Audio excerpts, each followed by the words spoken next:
What's going on, everybody? David here from Bluckers Videos and Toys, and today we are going to be checking out the Gigantic Trackers Neovenator from the Jurassic World Epic Evolution line.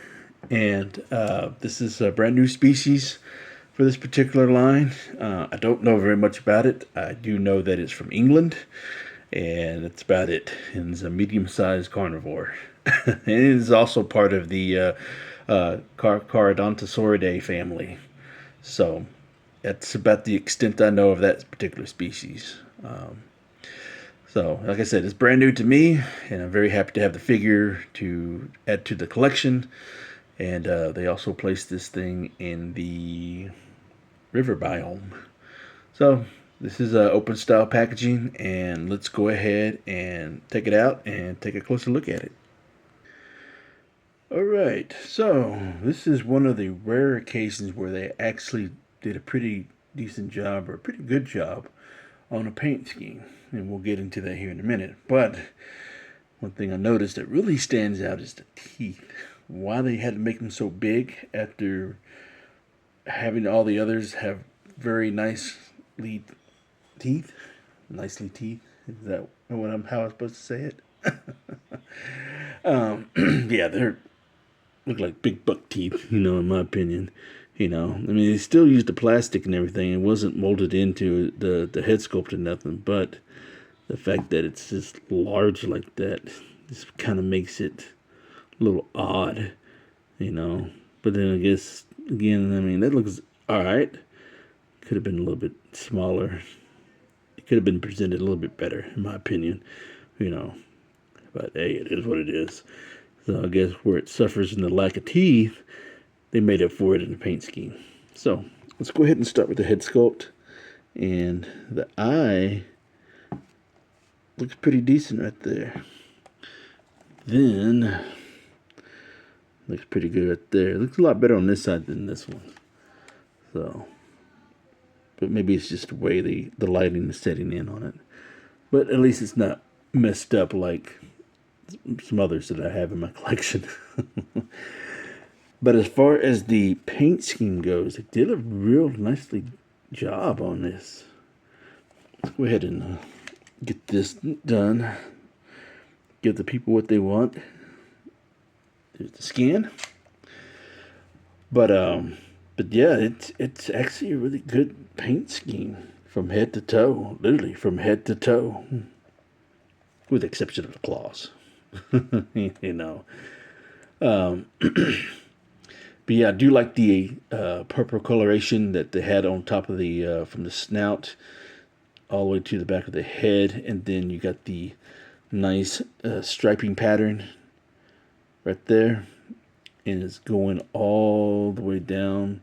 Even though they're thickly striped, but it's all the way down. And then this, of course, this is a separate piece for the tail. But the fact that they was able to connect it to the separate where the paint is, they was able to connect it. So, I mean, it counts for me. I'm happy with it. Just wish they would do that with everything else. But, hey, they all can be winners, right? But I do like the little striping patterns that they got on the hind legs. That's pretty cool. Here on the back. So, it's a nicely sculpted dinosaur. It's not thickly muscled or anything. It's not highly how do I say it? Not highly in deep cuts, like some of the carnivores that we've gotten. But you can tell right here in the ribs, right here, and then here the legs, got more definition in the legs than anything. Got these thick arms right there, and then a little bit here. It's more so on this side than it is on this side. So, but I mean, it is some definition there. You get the bird-like feet in the front, and then as far as the head sculpt goes, it's pretty good. It's with the exception of the teeth, but it's not too bad. Is this accurate to what the real creature looks like? Probably not.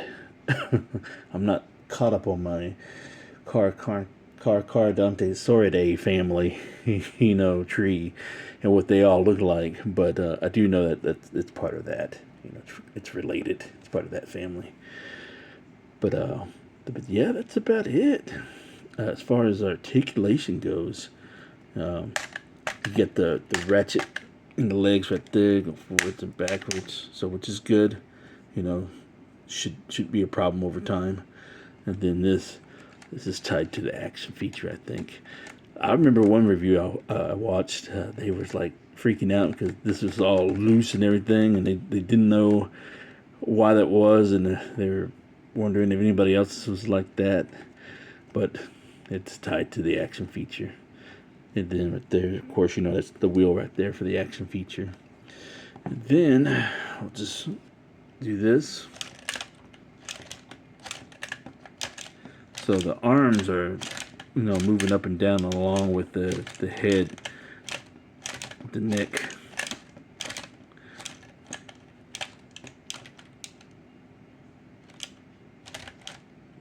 You can move the wheel back too. But the thing about this, you can't really pose it with the mouth open like that because everything's tied in, the arms and the neck and head and all that stuff, the jaws. So that's about as good as you're going to get if you want to open. So, but then the arm poses wherever you have it paused at. So, like a little slashing action, I guess, along with chomping.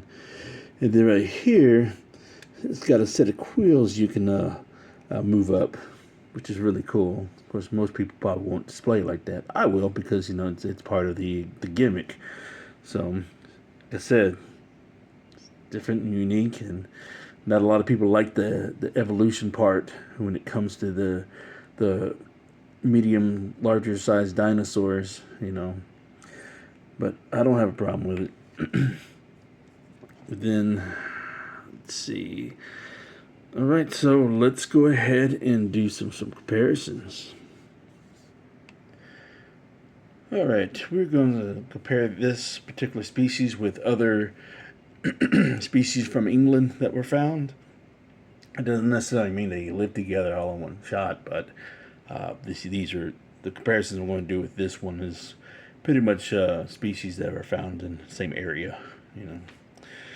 So we got the Impelosaurs or Impelosaurs, however you want to pronounce it. It's a medium-sized sauropod, and it's armor-plated at that. And then we got the Pyroraptor, so the macaw Pyroraptor. Even though I don't think that's what it really looked like in real life, but it's a Pyroraptor nonetheless. And next set of dinosaurs that we'll compare it to that are from England as well is the Polacanthus and the Baryonyx. And here is a group shot of all the, well, not all, but some of the species that were found in the same area as the Neovenator in England. So really do like this shot. I like the fact that, you know, I'm able to finally, you know, have species that I can, you know, compare and bring together the same area or same region, whether they lived together or not, or they found in that same region that they were found in, you know. So that's really cool. You know, this is kind of like a new thing for me. So I'm learning as the more I do these reviews about these particular species and where they're from, and if I have other species in my collection that I'm able to do a comparison to, you know, it's even more sweeter to me, you know. And I hope y'all are enjoying this aspect of this part of the review. And finally, we have a comparison with Dr. Grant, and it's actually about right. It's pretty much scale accurate to the real thing. So, like I said, it wasn't a very large carnivore. It was just more of a medium-sized, you know. And that was a look at the Neovenator. And I hope y'all enjoyed this review as much as I did filming it. And leave it comments down below what you think of this particular species. Do you like the gimmick? Do you like the extra added frill that they or quills that they gave it to? Or do you just prefer it to be left alone and be normal? Or instead of being evolved? Let me know in the comments below. And don't forget, words of wisdom. Buy what you love and not what you like, because if you buy what you like, you'll always end up getting rid of it. And I will catch y'all later.